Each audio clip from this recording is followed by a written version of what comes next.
Official na nga giablihan nato ang maamagtuod flyover.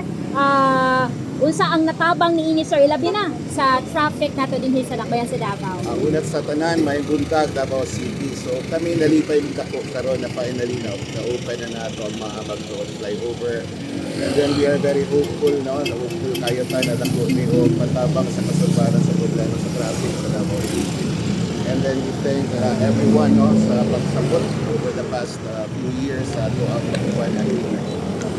So sa mga challenges ni ating tuig and pero sa rin nagsulusod. Ang lako po nato na challenge yun is ang good right of way. Also mawatong na-delay kita sa pagkukulit pero what matters at the end of the day is nakuman na ito ang proyekto.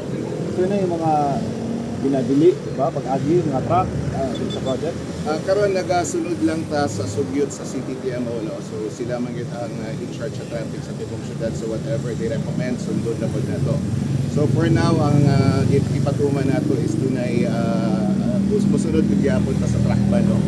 So kung tunay panahon na dili pa makaagi ang mga trucks diri, so that's why dili sa sila nagagi sa una bahin no sa katong sa ilalom sa tulay sa sila karon. Kulang or total complete na atong maamagtuod flyover? Wala pagkita na kompleto kay part sa atong proyekto manggod is ang kining pag-restore diri sa portions na portion sa dalay nagikaon sa tulay. So doon na patay widening works, so 2 lanes sa each side and then doon na po drainage improvement na magawa. So talaga na sila ka years din na Nagsugod na year 2020. Ano sa expected sa mga manang ilalong doon? Within the year siguro mahuman nato ning tinatibok din na proyekto. So sa karon one day lang sa magaling for both sides diri sa ilalom kay mag-giveaway sa ato ang activities sa drainage. Ilan ba yung total budget ano ito?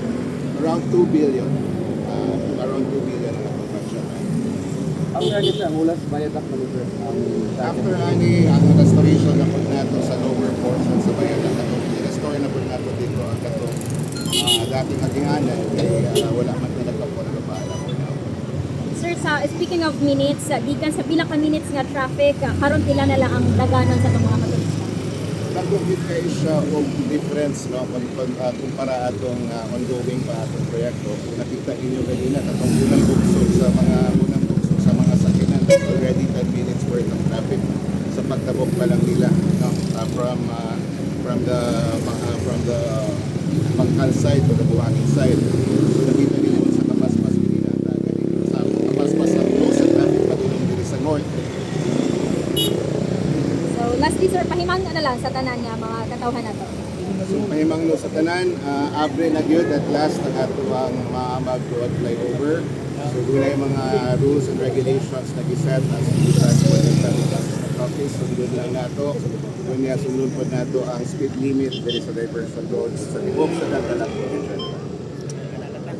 Salamat Sir Dean. Salamat. Kaya si Sir Dean mga kasama ang Pero kung tulay pa rin saan mo Wala ba yun? Kasi